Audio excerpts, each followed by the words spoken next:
Hello दोस्तों, welcome again in my YouTube channel Balaji premium classes. दोस्तों, आज हम बात करेंगे अवतल दर्पण में जो रिलेशन होता है फोकस, दूरी और वक्रता त्रिज्या के बीच जो रिलेशन होता है दोस्तों, F बराबर R/2। आज हम ठीक ना, इसको हम देखने वाले हैं। इसका प्रूफ कैसे होता है, ठीक ना। एग्जाम में हमेशा दीर्घ उत्तरीय क्वेश्चन में पूछा गया है बार बार। ठीक, तो चलिए देखते हैं। ठीक, F बराबर R/2 अवतल दर्पण ऐसे क्वेश्चन आता है, ठीक ना। देखिए, सबसे पहले तो हम एक अवतल दर्पण बनाएंगे। तो यहाँ पर हम ऑलरेडी ये अपने कॉपी पर बना दिए हैं दोस्तों। ये ए में एन मेरा क्या है, एक अवतल दर्पण है। और ये जो ये है, ये पी क्या है, ये ध्रुव है, ठीक ना। ये ध्रुव है और ये जो है ये मुख्य अक्ष या प्रधान अक्ष बोलते हैं इसको, ठीक ना। इसको मुख्य अक्ष या प्रधान अक्ष बोलते हैं। ठीक, तो इसमें क्या होता है, एक मुख्य अक्ष के समानांतर, ये मुख्य अक्ष के समानांतर हम एक आपतित किरण को क्या करते हैं, गुजारते हैं। ठीक, दर्पण से होकर गुजारते हैं। तो जैसे ये आपतित किरण दोस्तों, ये ए बी मेरा क्या है, आपतित किरण है। और ए बी आपतित किरण जैसे ही इस दर्पण पर टकराएगी, टकराने के बाद ये फोकस से होकर क्या हो जाती है, गुजर जाती है। दोस्तों, एक बात याद रखना कि आपतित किरण जैसे ही दर्पण से टकराती है, दर्पण के जिस सतह पर टकराती है उस सतह को बोलते हैं आपतन बिंदु। ठीक, तो टकराने के बाद ये जो किरण है दोस्तों, ये फोकस से होकर क्या होती है, गुजर जाती है। हम ऐसे फोकस से होकर रेड लाइन क्या कर दिए हैं, गुजार दिए हैं। ठीक, तो इसको बोलते हैं आपतित किरण, इसको बोलते हैं परावर्तित किरण। ठीक, शायद आप लोग ये बात को समझ गए होंगे। अब देखिए दोस्तों, देखिए ये वक्रता केंद्र, ये मेरा क्या है, वक्रता केंद्र सी। ठीक, और ये जो आपतित किरण टकराया है पॉइंट बी पर, इसको हम इससे क्या कर देंगे, मिला देंगे। ठीक, वक्रता केंद्र, ठीक ना, वक्रता केंद्र जो है दोस्तों, ये देखिए आपतित किरण कहाँ टकराया है, इस पॉइंट पर। इस पॉइंट से जहाँ पर टकराया है उससे, और इस वक्रता केंद्र से हम क्या कर देंगे, लाइन इससे मिला देंगे। तो ये हमको कहाँ क्या किसका काम करेगा, ये काम करेगा अभिलंब का। ठीक, यानी जो सी से बी है ये किसका काम करेगा, अभिलंब का। ठीक ना। तो चलिए, ये सब बात आप लोग समझ गए होंगे। तो देखिए, ये मेरा को आपतित किरण है ये, और ये कर रहा है नॉर्मल का काम यानी अवलंब का। तो दोस्तों, तो इस ये आपतित किरण है, और आपतित किरण और अभिलंब के बीच जो कोण बनता है ये वाला एंगल, इसको बोलते हैं आपतन कोण यानी कि आई। ठीक, उसके बाद परावर्तित किरण और अभिलंब के बीच जो कोण बनता है इसको बोलते हैं हम परावर्तन कोण यानी कोण आर। ठीक ना, ये आपतन कोण या परावर्तन कोण। ठीक, आप लोग इस बात को समझ गए। आपतन कोण को आई से, परावर्तन कोण को आर से दिखाते हैं। ठीक ना, एक पर समझिए, आपतित किरण और अभिलंब के बीच जो कोण बनता है उसको आपतन कोण, और आप अपरावर्तित किरण और अभिलंब के बीच जो कोण बनता है उसे बोलते हैं परावर्तन कोण। तो ये सब आप लोग शायद बेसिक चीज़ समझ गए होंगे। तो चलिए सिद्ध क्या है, देखिए। सबसे पहले लिखेंगे, माना कि ए में एक अवतल दर्पण है, ये ए में एक अवतल दर्पण है जिस पर ए बी, ये ए बी रेखा है, आपतित किरण है, ए बी आपतित किरण है, जो दर्पण से टकराने के बाद, ये दर्पण से टकराने के बाद किससे गुजरती है, फोकस से होकर। ठीक, जो दर्पण से टकराने के बाद फोकस से होकर गुजरती है। इसमें सी मेरा क्या है, वक्रता केंद्र है। ठीक ना, उसके बाद जो दोस्तों ये एफ मेरा फोकस है, ये पी क्या है, पोल है यानी कि ध्रुव है। ये सदा आप लोग बात समझ गए होंगे। चलिए अब देखते हैं सिद्ध क्या है इसका। ठीक, अभी तक चैनल पर नए हैं दोस्तों तो चैनल को सब्सक्राइब कर लीजिए आप लोग।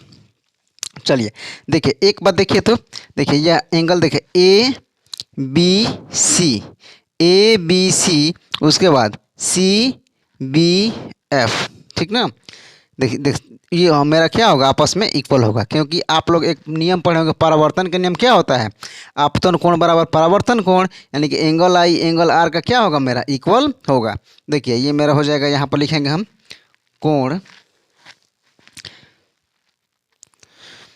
कोण कोण ए बी सी बराबर होगा कोण सी बी एफ का। ठीक, मेरे प्यारे बच्चों, कोण ए बी सी यानी ए आपतन कोण और सी बी एफ ये परावर्तन कोण आपस में क्या होता है, बराबर होता है। यानी कि यहाँ से हम कह सकते हैं ए बी सी क्या है, यानी कोण आई है, क्या है, कोण आई, और सी बी एफ क्या है, कोण आर, कोण और ये क्या होगा, बराबर किससे, तो परावर्तन के नियम। इसको हम समीकरण लिख देंगे 1, समीकरण 1 किससे, तो परावर्तन के नियम से, परावर्तन के नियम से, परावर्तन के नियम से। ठीक, ये मेरा हो गया समीकरण 1। अब देखिए दोस्तों, एक बात आप लोग 9वीं कक्षा में पढ़े होंगे कि अगर दो समानांतर रेखाओं को एक तिर्यक रेखा इस प्रकार काटती है तो समांतर रेखाओं के ठीक बीचों बीच और विपरीत एंगल क्या कहलाता है? एकांतर कोण कहलाता है। देखिए दोस्तों, ये हमारा ए बी और ये प्रधान अक्ष क्या हो गया? C P. ठीक, ये प्रधान अक्ष और ये ए बी, ये दो समांतर रेखा है। और ये देखिए जो मेरा अभिलंब है, ये तिरछा लाइन, ये काम कर रहा है तिर्यक रेखा का। ठीक, तो जब ये तिर्यक रेखा है दोस्तों, तो क्या मेरा कोण ये बी और क्या कोण सी आपस में बराबर होगा कि नहीं होगा? ठीक, किससे? एकांतर कोण से।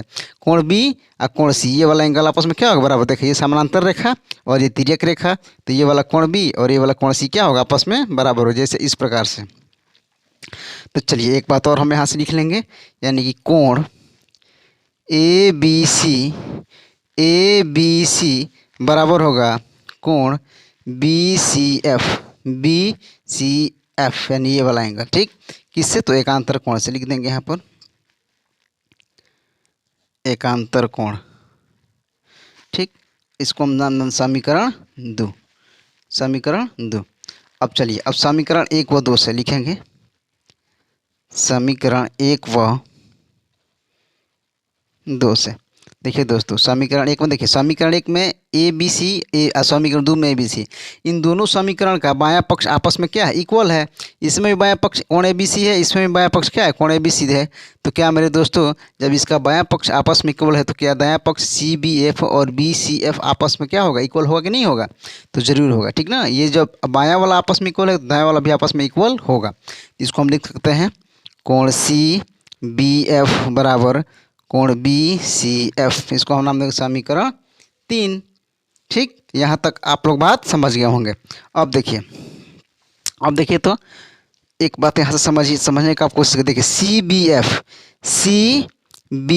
एफ यानी ये वाला एंगल, सी बी एफ यानी ये वाला एंगल, उसके बाद बी सी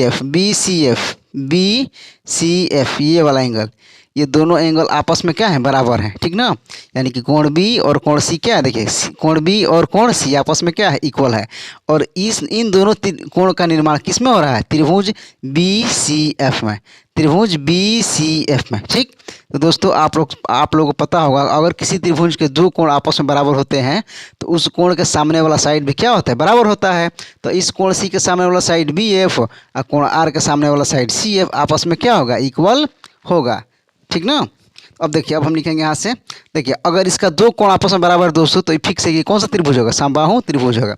तो लिखेंगे समबाहु त्रिभुज, समबाहु त्रिभुज बी सी एफ में, बी सी एफ में। ठीक, बी सी एफ में बी एफ किसके बराबर है? सी एफ का। देखिए दोस्तों, कोण सी कोण बी आपस में क्या है? बराबर है।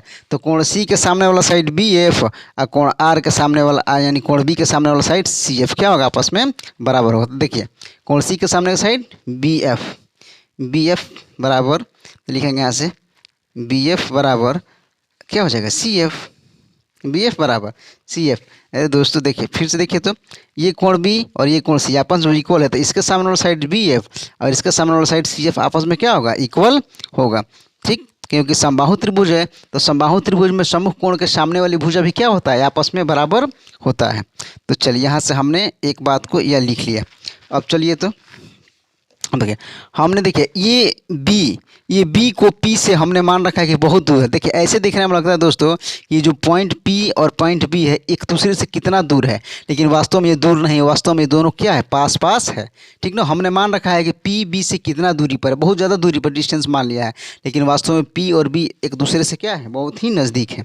ठीक, इस प्रकार से देखिए हम आप बता रहे हैं, जैसे कि यहाँ पर कोई हो गया, यहाँ पर कोई हो गया, ऐसे दो पॉइंट हो गया, ये हो गया मेरा बी, ये हो गया कोई पी, ये ऐसे जुड़ा है ऐसे एफ से। ठीक, देखो एफ बी पी, देखो एफ बी पी दोस्तों, तो ये मेरा देखिए ये दोनों आपस में देखिए एक ही मान ला कि आस पास है, एकदम बहुत ही नज़दीक है। तो क्या बी एफ मेरा पी एफ के इक्वल होगा कि नहीं होगा? ठीक, तो यहाँ से हम बी एफ बराबर क्या लिख, देखिए जितना बी से एफ से बी का डिस्टेंस है, उतना ही एफ से किसका डिस्टेंस है? पी का डिस्टेंस है। तो हम यहाँ से लिख सकते हैं दोस्तों, हम लिखेंगे यहाँ से माना कि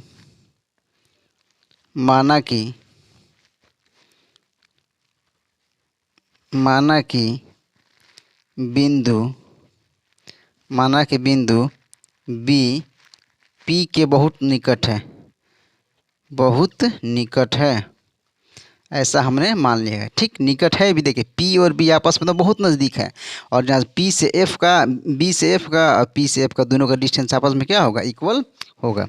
ठीक, तो ऐसा हमने मान रखा है। ठीक ना, अब देखिए, ठीक, तो माना कि बिंदु पी के बहुत क्या निकट है, यानी कि ये बिंदु जो बी है ये पी के बहुत निकट है दोस्तों, निकट है। यानी कि देखिए ऐसे यहाँ पर चित्र बना दिए, पी और बी आपस में बहुत नज़दीक है, और ये बिंदु एफ है, तो बी से एफ का और पी से एफ का दोनों डिस्टेंस आपस में क्या होगा, इक्वल होगा। तो हम यहाँ से लिख देंगे बी एफ बराबर, इसलिए बी एफ बराबर क्या हो जाएगा, पी एफ। देखिए दोस्तों, जब ये बी और पी जब दोनों एक ही पॉइंट पर है, आसपास है, तो यहाँ से पी से एफ और बी से एफ दोनों ये डिस्टेंस आपस में क्या होगा, इक्वल होगा। ठीक ना, ये वाला बी एफ और पी एफ ये दोनों आपस में क्या होगा, इक्वल होगा। इसको हम मान लेंगे समीकरण 4। अब लिखेंगे समीकरण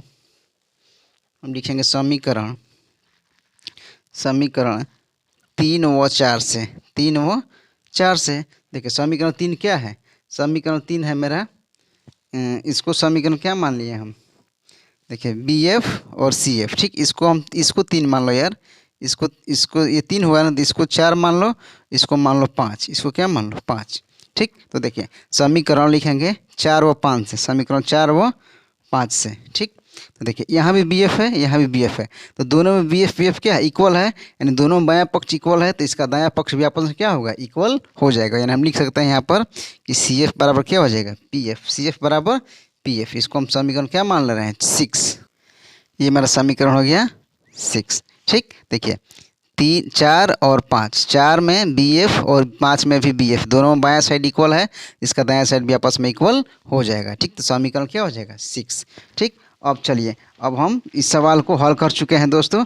अब देखिए यहाँ पर देखिए, तो एक बात, चलिए यहाँ तक बात समझ में आ गई, तो चलिए अब क्वेश्चन को हम हल कर लेंगे। अब देखिए दोस्तों, अब देखिए पी एफ और सी एफ, पी एफ, देखिए सी एफ को जोड़ दो और पी एफ को जोड़, तो सी एफ और पी एफ मेरा क्या हो जाएगा, सी पी, यानी सी पी होगा नहीं होगा, इस दोनों छोटों को जोड़ेंगे सी एफ और एफ पी यानी कि पी एफ, तो जब दोनों को जोड़ेंगे तो हमें क्या मिलेगा, पी सी। ठीक, तो लिखेंगे यहाँ से, देखिए यहाँ से C F plus P F बराबर P C, C F plus P F बराबर सी पी। इन दोनों छोटे को जोड़ेंगे यहाँ से यहाँ तक, और इसको यहाँ से जोड़ेंगे तो हमें बड़ा वाला क्या मिलेगा, सी पी या पी यानी पी सी। ठीक, अब देखिए दोस्तों पी एफ, ठीक, पी एफ देखिए अभी हम निकाले थे यहाँ तक समीकरण 6 ले, क्या निकाले हैं, तो समीकरण 6 ले देखो क्या निकाले हैं। ठीक, देखिए सी एफ किसके बराबर है, पी एफ का, सी एफ किसके बराबर है, पी एफ का। क्या दोस्तों हम सी एफ की जगह पी एफ लिख सकते हैं, सी एफ की जगह क्या लिख सकते हैं, पी एफ। तो यहाँ पर चेंज करिए। ठीक, तो चलिए चेंज करिए, तो सी एफ की जगह हम लिख सकते हैं पी एफ, तो ये हो जाएगा पी एफ प्लस ये पी एफ बराबर पी सी। ठीक, क्योंकि सी ए लिख देंगे चूँकि इसलिए कि सी एफ बराबर क्या है, पी एफ है। ठीक, इस चीज़ को हम निकाले हैं समीकरण 6 में। देखिए पी एफ क्या हो जाएगा, 2 पी एफ, ठीक, बराबर पी सी, 2 पी एफ बराबर पी सी। अब देखिए दोस्तों 2 पी एफ का मतलब यही ना पी एफ है, यानी यहाँ से यहाँ तक पी एफ, यही तो दोस्तों फोकस लेंस है, पी एफ यही तो मेरा यहाँ से यहाँ तक क्या है, फोकस लेंस है, यानी कि ये मेरा हो जाएगा एफ। अब पी से सी तक ये मेरा क्या है, वक्रता त्रिज्या, यहाँ से लेकर यहाँ तक क्या है, वक्रता केंद्र है ना, यानी वक्रता त्रिज्या कह सकते हैं इसको, कर्वेचर रेडियस। ठीक, यानी पी से सी तक ये हमारा क्या है, आर है, वक्रता त्रिज्या। यहाँ से लेकर यहाँ तक ये वक्रता त्रिज्या है, और यहाँ से यहाँ तक क्या है, फोकस लेंस है, फोकस दूरी। तो यहाँ से आ जाएगा 2 पी एफ बराबर है, तो दोस्तों यहाँ से आ जाएगा एफ बराबर r/2। यही प्रूव करना था, तो जो मेरा क्या हो गया, फाइनली सिद्ध कर दिए। ठीक, आप लोगों को शायद बात समझ में आ गया होगा। ठीक, वीडियो अच्छा लगा होगा तो चैनल को सब्सक्राइब कीजिए, लाइक कीजिए और शेयर कीजिए। धन्यवाद।